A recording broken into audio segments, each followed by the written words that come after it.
Dear students, आज हम subject और ऑब्जेक्ट को इंडिकेट करने का तरीके समझेंगे कि कैसे हम सेंटेंस में से सब्जेक्ट और ऑब्जेक्ट को इंडिकेट कर सकें, उन पर अंडरलाइन कर सकें कि हमें मालूम हो सके कौन सा सब्जेक्ट है और कौन सा ऑब्जेक्ट है। आपको मैं डिटेल से समझा चुकी हूँ कि कौन सा ऑब्जेक्ट होता है, कौन सा सब्जेक्ट होता है। सब्जेक्ट वही होता है जो काम करता है, जो काम करने वाला होता है या फिर जिसके बारे में बात होती है। ऑब्जेक्ट वो होता है जिस पे काम किया जाता है। ठीक है, अब अगर मैं आपको एग्जाम्पल से समझाऊँ कि मैं इंग्लिश पढ़ा रही हूँ। कौन पढ़ा रही है इंग्लिश? मैं क्या हूँ? मैं इंसान हूँ, मैं पर्सन हूँ। मेरा कोई नाम, यानी कोई इंसान जो है, किसी इंसान के बारे में बात हो रही है कि वो जो है इंग्लिश पढ़ा रही है। ठीक है, तो मैं क्या हुई? पर्सन हुई। अब वो कराची जा रहा है, किसकी बात हो रही है? लड़के की बात हो रही है कि वो कराची जा रहा है। जा कौन रहा है? लड़का। लड़का क्या हुआ? हमारा सब्जेक्ट होता है। तो लड़का भी किस में शामिल हो जाता है? पर्सन में, यानी पर्सन के जो नेम है वो हमारे सब्जेक्ट में आते हैं। ठीक है, अब और एग्जाम्पल्स देख लेते हैं कि ये एक पेन है, दिस इज़ अ पेन। बात किसके बारे में हो रही है? पेन के बारे में। पेन हमारा क्या हुआ? सब्जेक्ट हुआ। तो मतलब ये भी कोई चीज़ है, यानी किसी भी चीज़ का नाम भी सब्जेक्ट हो सकता है। यानी कोई भी चीज़ का नाम, चेयर है कि टेबल है, टेबल पर बुक रखी है, तो हमारे किसके बारे में बात हो रही है? टेबल के बारे में।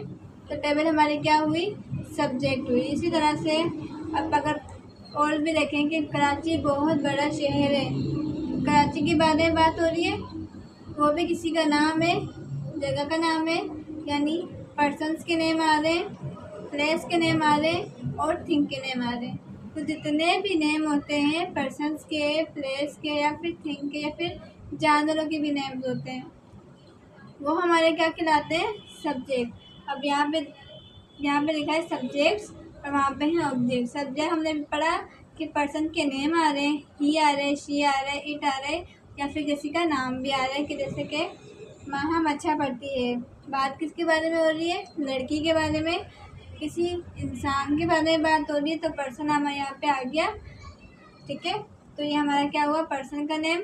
हम किसी शहर की तारीफ करते हैं, किसी शहर का नाम लेते हैं या किसी शहर के बारे में बात होती है तो हमारा क्या कहलाता है? Place name.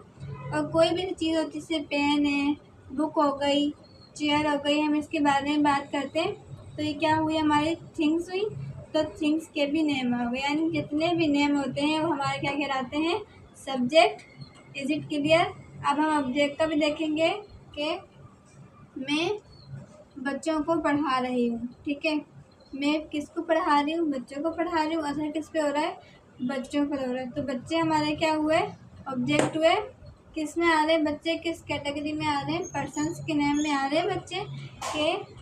बच्चे जो हैं पढ़ रहे हैं, यानी मैं बच्चों को पढ़ा रही हूँ। ठीक है, तो बच्चे जो है वो पर्सन्स के नेम में आ रहे हैं, इंसान है ना। तो ये हमारा क्या हुआ? ऑब्जेक्ट हुआ। वो बर्तन धो रही है, किसके बारे में बात हो रही है? शी के बारे में, लड़की के बारे में। लड़की हमारी पर्सन का नेम में आती है तो ये भी हमारा हो गया ऑब्जेक्ट। यानी लड़के के बारे में बात हो रही है, लड़की के बारे में या किसी का नाम लेके बात हो रही है तो हमारे क्या लग जाते हैं? Person name. यानी पर्सन नेम भी किस में आ जाएंगे? ऑब्जेक्ट में। ठीक है, अब है मैं कराची जा रही हूँ। जा कौन रहा है? मैं जा रही हूँ, तो मैं क्या हुई? सब्जेक्ट हुई। कहाँ जा रही हूँ? कराची जा रही हूँ। तो कराची हमारा क्या हुआ? जगह का नेम हुआ। यानी जगह के नेम भी हम ऑब्जेक्ट में ले सकते हैं। तो हम कह सकते हैं कि जगह के नेम को भी हम ऑब्जेक्ट में शामिल कर सकते हैं। यानी जितने भी नाम होते हैं, अब इसमें भी थिंग्स का नाम आ रहा है कि this is a pen. Pen हमारा क्या हुआ? ऑब्जेक्ट हुआ। बात किस पे हो रही है? पेन पे हो रही है, तो हमारा थिंग्स में शामिल हो जाता है। तो जितने भी सब्जेक्ट्स होते हैं या जितने भी ऑब्जेक्ट होते हैं वो किसी न किसी के नाम होते हैं।